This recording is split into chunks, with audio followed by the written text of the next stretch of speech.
Cockatiel পাখির জন্য খুবই গুরুত্বপূর্ণ একটা খাবার হচ্ছে ছোলা বুট। ককাটেল পাখির যে প্রধান খাবারগুলো আছে তার মধ্যে ছোলা বুট একটা ধরা যায়। ছোলা বুটের মধ্যে বিভিন্ন পুষ্টি উপাদান সুপ্ত অবস্থায় থাকে। এটা পানিতে ভিজিয়ে রাখলে এই পুষ্টি উপাদানগুলো সব সক্রিয় হয়ে যায়।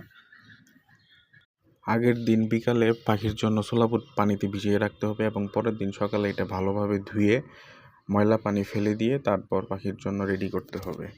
এর জন্য অবশ্যই পরিষ্কার পোকামুক্ত ছোলা বুট কিনতে হবে। ছোলা বুট পানিতে ভিজিয়ে রাখার পরে এরকম ফুলে যায়, দেখতেই পাচ্ছেন।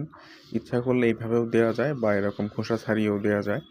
পাখি অল্প হলে খোসা ছাড়িয়ে দেওয়াটাই ভালো, এতে ছোলা বুটটা নষ্ট হয় কম। যদিও ছোলা বুটের প্রাইস বর্তমানে অনেক বেশি, 130 টাকা কেজি ছিল কিছুদিন আগে, এখন সম্ভবত 120 টাকা বা 10 টাকা এরকম কেজিতে।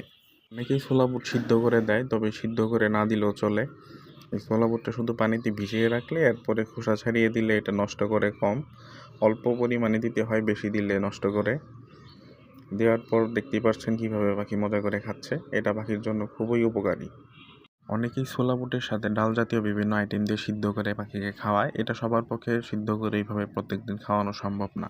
তবে এইভাবে অল্প পরিমাণে ছোলা বুট পাখিকে প্রত্যেক দিনই খাওয়ানোর চেষ্টা করবেন। আপনারা যারা পাখি পালেন ভিডিওটা দেখলে পেজটা ফলো করে দিয়েন এবং ভিডিওতে রিয়েক্ট কমেন্ট দিয়েন যেন অন্যরাও দেখতে পারে।